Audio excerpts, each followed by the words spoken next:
Selamat pagi, selamat berjumpa kembali di tempat ini. Terima kasih sudah menyempatkan waktu untuk bersama-sama di tempat ini untuk mendengarkan atau seakan memaparkan rencana tindak lanjut yaitu dari program PKG PJOK yang sudah jalankan kurang lebih 3 bulan ini. Ya, pertama yang saya hormati Ibu Kepala Sekolah SDN Surya yang hari ini tidak sempat hadir. Yang saya hormati pula Bapak Ibu Guru yang hadir di tempat ini yang turut mendukung saya dalam proses kegiatan ini. Yang pertama-tama patut kita mengucap syukur kehadirat Tuhan Yang Maha Esa karena atas bimbingan dan penyertaannya kita dapat berkumpul di tempat ini dalam keadaan yang sehat walafiat. Jadi baik Bapak Ibu pasti ada yang bingung kenapa kita bisa berada di tempat ini. Jadi tujuan saya mengajak Bapak Ibu untuk bersama dengan saya hari ini saya akan memaparkan rencana tindak lanjut dari program PKG PJOK. Baik Bapak Ibu, untuk nama program ini saya mengambil dengan nama Raga Bugar Jiwa Sehat untuk rencana tindak lanjut program.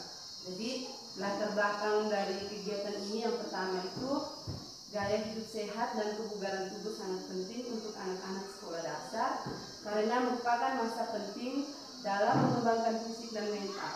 Namun anak-anak sekarang cenderung kurang bergerak dan lebih sering bermain HP sehingga mereka jarang melakukan aktivitas. Yang pertama, yang kedua itu kebiasaan makan yang kurang sehat, kurang olahraga dan gaya hidup kurang aktif yang akan berisiko menyebabkan masalah kesehatan pada anak seperti obesitas, daya tahan tubuh lemah dan penurunan konsentrasi belajar. Yang ketiga itu perlu adanya edukasi dan kegiatan terstruktur untuk membangun gaya hidup sehat dan bugar yang tidak hanya melibatkan siswa tetapi juga guru, pegawai dan orang tua. Adapun tujuan dari program yang saya ambil ini, yang pertama itu membangun kebiasaan hidup sehat sejak dini. Jadi perlunya menanamkan nilai pentingnya kesehatan kepada siswa. Yang kedua, meningkatkan aktivitas fisik di sekolah, yaitu dengan mendorong siswa untuk aktif bergerak melalui olahraga ringan dan bermain. Yang ketiga, mengembangkan kebiasaan tidur yang cukup. Jadi kita mengajarkan pentingnya tidur yang cukup agar siswa dapat belajar dan beraktivitas dengan baik. Nah, adapun capaian dari program ini, yang pertama itu siswa mampu memahami dan menerapkan dasar-dasar gaya hidup sehat. Yang kedua, siswa terbiasa melakukan aktivitas fisik minimal 30 menit setiap hari. Yang ketiga, siswa memahami pentingnya tidur yang cukup dan pengelolaan waktu. Adapun langkah-langkah dan hasil yang diharapkan dalam program ini. Yang pertama itu edukasi dan pelatihan awal. Yang pertama langkah yang diambil mengadakan perkenalan gaya hidup sehat dengan permainan interaktif dan video edukatif. Hasil yang diharapkan siswa memahami konsep dasar gaya hidup sehat seperti olahraga, makanan sehat dan tidur yang cukup. Yang kedua itu rutin aktivitas fisik. Langkah-langkah itu mengadakan 10-15 menit sesi peregangan dan senam sederhana setiap pagi di kelas. Yang kedua, hasil yang diharapkan itu siswa terbiasa dengan aktivitas fisik dan merasakan manfaatnya bagi tubuh. Nah, adapun aset-aset yang mendukung dalam melakukan program ini. Jadi sekolah-sekolah ini ada aset-aset yang mendukung untuk pelaksanaan program. Yang pertama itu kita memiliki kelas dan sekolah kita juga memiliki lingkungan yang aman dan sehat untuk melaksanakan aktivitas fisik serta memiliki pengajar yang mendukung program ini. Yang kedua, sekolah memiliki waktu khusus di pagi hari untuk kegiatan yang senang, mungkin pas selesai baris begitu. Yang berikut itu rencana evaluasi. Jadi rencana evaluasi dari program ini yang pertama itu evaluasi mingguan. Guru mengadakan evaluasi sederhana tentang keikutsertaan siswa dalam kegiatan fisik dan pemahaman mereka akan materi gaya hidup sehat. Yang kedua, kuesioner sederhana untuk sifat siswa dan orang tua. Setelah kegiatan selesai, diberikan kuesioner untuk mengukur perubahan kebiasaan siswa. Yang ketiga itu evaluasi akhir program, melakukan survei menyeluruh terhadap siswa, guru, dan orang tua untuk mengevaluasi perubahan kebiasaan anak selama program berlangsung. Nah, jadi dalam melaksanakan program ini ke depan, kemungkinan ada beberapa tantangan yang akan kita hadapi. Yang pertama itu kurangnya partisipasi aktif dari orang tua. Anak-anak memerlukan dukungan orang tua di rumah untuk menjalankan pola hidup sehat, sehingga penting mengadakan sosialisasi rutin. Yang kedua, kurangnya waktu di sekolah. Dengan jadwal pelajaran yang padat perlu strategi agar program bisa berjalan tanpa mengganggu waktu belajar siswa. Apalagi kita di bulan ini dengan persiapan untuk ujian, di waktunya itu juga mepet ujian semester.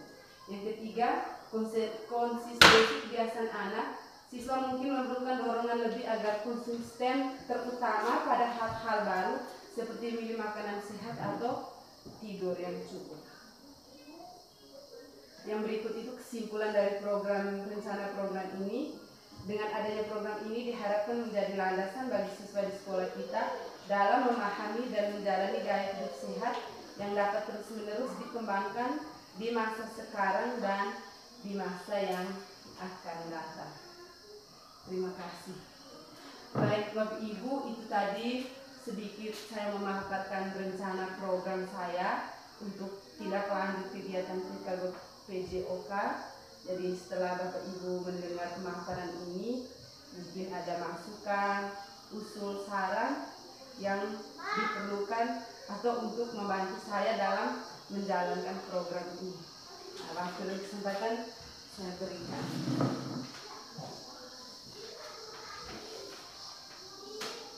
Oke, baik Ibu, terima kasih banyak sudah memaparkan hasil kerja Ibu ini.